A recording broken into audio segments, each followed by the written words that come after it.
This is a fresh tagliatelle. Look at this, all stuck together, right? This is how at the distributor, it can stay in a distributor's freezer for 12 months.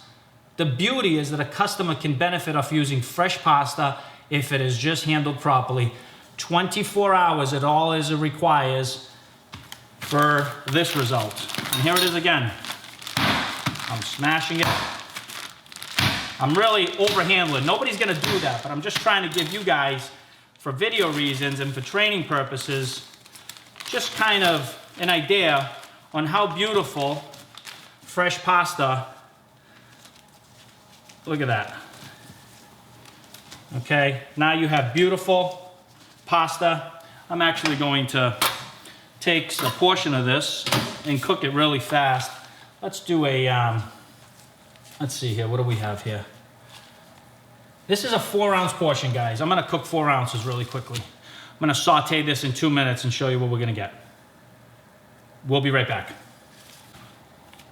Here's 4 ounces of raw pasta, okay? So we cooked that 4 ounces. We are at almost a half a pound.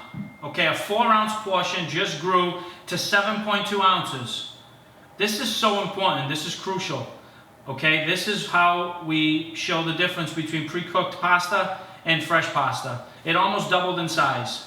Now we're gonna finish this off and make it a beautiful, delicious little pesto sauce here that I made. I'm going to just twirl this in there and just make a nice dish. This is a nice summer dish, beautiful. Just a little light coat dressing of real nice homemade pesto.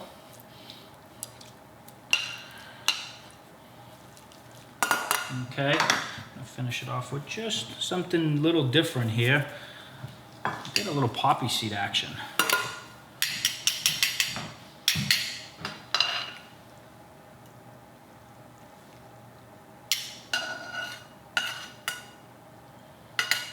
That's a dish that can sell between $12.99 and $14.99. That dish right there is maybe gonna cost you about $1.25. So if you're a QSR restaurant, that's a real friendly price at $12.99. That's a profitable option. What I love about pesto is everybody loves pesto. It's light. It's got a tremendous shelf life. It's an oil-based sauce, so it's got a little bit of a healthier approach versus fatty, rich creams and butters. And I just kind of did a little twist. I'm into poppy seeds and beets right now. So instead of using black pepper, I wanted a little bit of a crunch and put some poppy seeds on there, something different.